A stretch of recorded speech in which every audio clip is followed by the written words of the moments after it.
Young Raja, So what's going on? Hello. how are you? You guys are facing the same situation as us, kind of like new normal, but I want to know in the height of lockdown, what was your vibe back then? Right when lockdown started, I'm not gonna lie, man, the vibe was affected. Just like everybody else, you're trying to figure things out, go back to the drawing board, kind of just like trying to understand how to move forward with an uplifted spirit because every day was just like, wow, man, so much effort. You need to put in so much effort to kind of get back on your 2 feet. That's how it kind of felt like. But as time went on, I think you got more and more acquainted with the situation, right? So you like start to like figure out what actually works for you. So I think I figured out what actually works for me, and I think I found how to find inspiration and find joy in how my life is, like through the setup that I have in my life, find joy in what I already have, and that really helped for me to get back on my 2 feet and just start creating. All right, now let's talk about your journey. When Mustafa first came out, everyone was like, who is this guy? This guy is on point. Can you tell me three things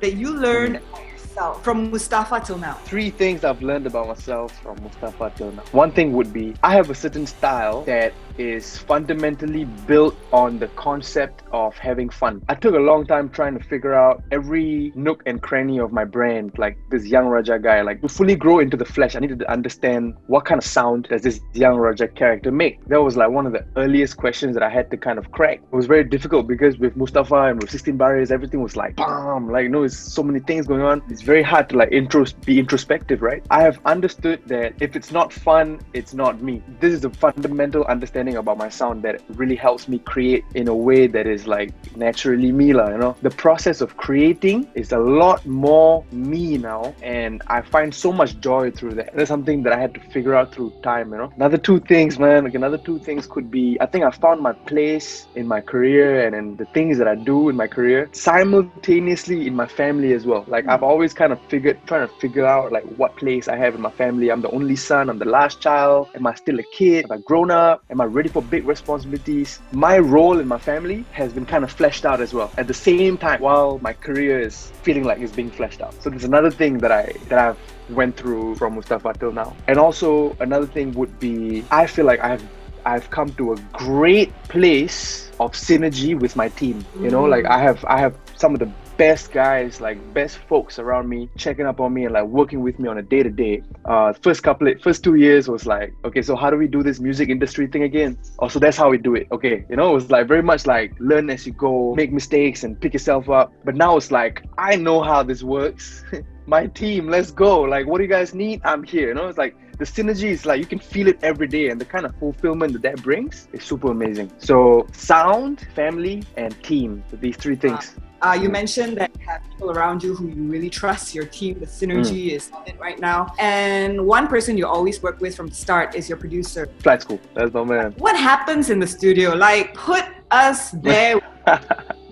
What happens? How does it made between you guys? Who is there? What's the lighting like? Like, give us all the details. So imagine studio. So I believe you went to a music studio, right? So it's like a computer and they have like the keyboard, the MIDI keyboard. Very normal, nothing too extravagant of a studio. Very humble. Inside the house, one of the rooms is a studio, dimly lit, probably late at night. Probably just had something amazing for dinner at the studio. Playing songs, listening to what's hot, listening to what's the current earworm, getting inspired with the groove. And then somewhere around that time, Flight School, whose real name is Zeke pulls up Logic. He just double clicks Logic, opens up the session and starts playing things on the MIDI keyboard, and he just starts creating, and we just catch that vibe, and 3 hours later we have a demo. Wow.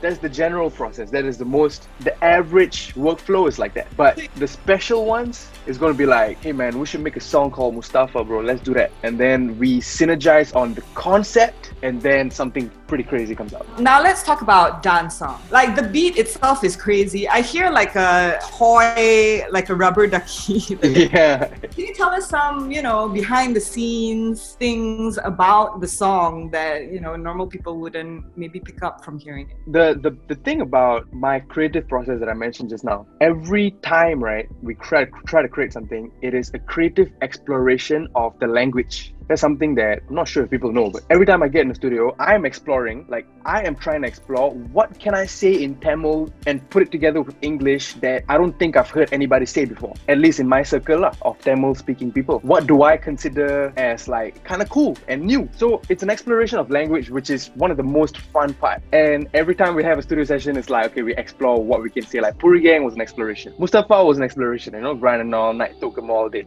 just one Tamil word there, you know. Mad Blessings was an exploration. But for dance song, I feel like for some reason, maybe it's the fact that it's the third year, you know, the third year, third song. Maybe it's the fact that I've kind of learned the ropes already and kind of got myself warmed up, you know. And what works, what doesn't work for you? Yeah. So I think it was like a combination of all those things coming together. We felt like we can push the envelope like all the way, like just try to explore as much as we can. Like what can I, everything that I think is cool, let's try to explore it. So I felt like I switched the gear up a little bit on the cultural and the language exploration part, which is something that I'm so happy about, man. Like I'm so happy to talk about the dance song because I enjoy every moment of creating this song, you know. At first it wasn't even called the dance song. That's another thing you guys gotta know, man. We just made the song, and then Zeke and we made the hook, and he was like, the hook should be like, look at me dance, dance with the caviar I got from France. It was like fun, man. It's like we were having a good time, we were moving. We were like, okay, you know what,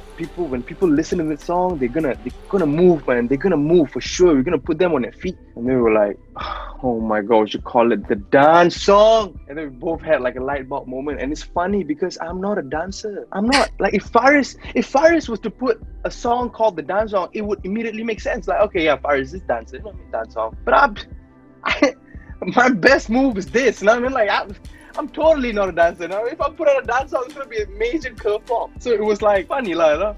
And another thing on the lyrical and the writing aspect of things, I've always looked up to Lil Wayne. Like Lil Wayne is one of my goats, you know. Lil Wayne, I love him because he's so tongue in cheek, like so cheeky, you know, like the things that he says, it's like you hear what he said, and then after that you think about it, and then you're like, oh my god, can't believe you said that. It's like funny lah, it's funny, you know. I feel like I incorporated such elements in my writing in this one, and I'm very happy with the writing in this. It's fun. It's fun. Like I'm pushing the envelope on how much fun I could possibly have while making a song, and I cannot wait for people to hear it and actually feel that. They can 100% they can feel it. If they were to watch the video and hear the song at the same time, they can feel it. For real, man. Like I'm so excited. My team, everybody's excited. Now you are here with the dance song. Sounds like you are ready to take over the world. Glad to know that.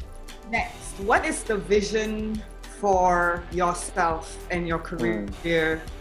You know, this vibe that I've been feeling, that I feel while creating music, this joy, this fulfillment, this sheer happiness that I feel for being able to do what I do what I love. And while I do that, I have mad fun, and I take care of my folks, I take care of myself. There's a certain vibe that I have right now that I feel like is quite priceless. And I want to do everything that I can, whether it's through music or even other forms of expression. I don't know, in the future, might start acting, or might start doing other stuff as well, right? Whatever it is. In as many ways as I can, I want to spread this vibe to as many people as I can, you know? There's a certain kind of like energy that I feel like people get when they listen to some of the stuff that I make. And I just want to keep doing that, you know? Keep spreading that joy, keep spreading that vibe, that energy to as many people as I can. You know? Are you putting up an album next year? Well, I don't know. I don't know what the label is planning for when it comes to an album. So far, as for what I know, all I'm supposed to do is make the records, make the songs, and when it's time to release the next couple of songs, the next couple of projects, we'll have like our meetings to see what works best. So I'm never going to rule out the possibility of an EP or an album or a collab project with any artist, but we're definitely focusing on putting out more songs and, you know, more vibes for folks, man, you know. Nice. So that's where we're at. Thank you so much for talking to me today and being real as always. Thank you so much for having me, man. Truly an honor. Thank you. Hope to see you in person soon.